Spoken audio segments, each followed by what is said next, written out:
90% des échanges commerciaux transitent par les ports, ce qui fait de ce secteur un maillon essentiel, véritable moteur et catalyseur pour les économies africaines. Entre janvier et juin 2023, pour le seul port de Kribi, le trafic a atteint un volume de 5,3 millions de tonnes de marchandises. Pour arrimer performance et rentabilité, et surtout impact environnemental, les experts des pays de l'Association de gestion des ports d'Afrique de l'Ouest et du Centre, AGPAOC, sont réunis à Kribi, dans le sud du Cameroun, en marge de la réunion de ces comités techniques dans un contexte mondial marqué par l'urgence environnementale. Le transport maritime représente environ 3% des émissions de CO2 dans le monde. Il serait superflu de rappeler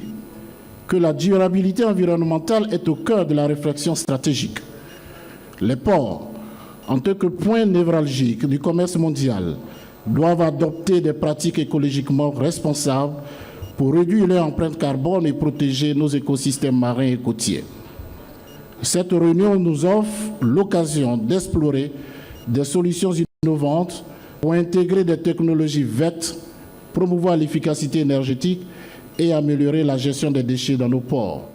En gros, il est question de trouver des solutions à la modernisation de la gestion des places portuaires africaines en faveur de leur avenir par le renforcement de la coopération interportuaire, mais davantage la coopération multilatérale à travers la GPAOC, véritable laboratoire d'idées constructives, de propositions innovantes et de recommandations pertinentes. Les travaux seront menés selon différents domaines: comité sûreté maritime, protection de l'environnement et exploitation, études techniques, infrastructures et développement, et enfin, comité des chargés d'affaires. Les thématiques retenues portent sur les enjeux de sécurité dans la gestion des déchets,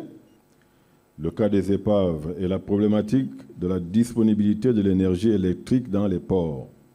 impact et perspectives. L'actualité, mais surtout l'acuité de ces problèmes n'est plus à démontrer,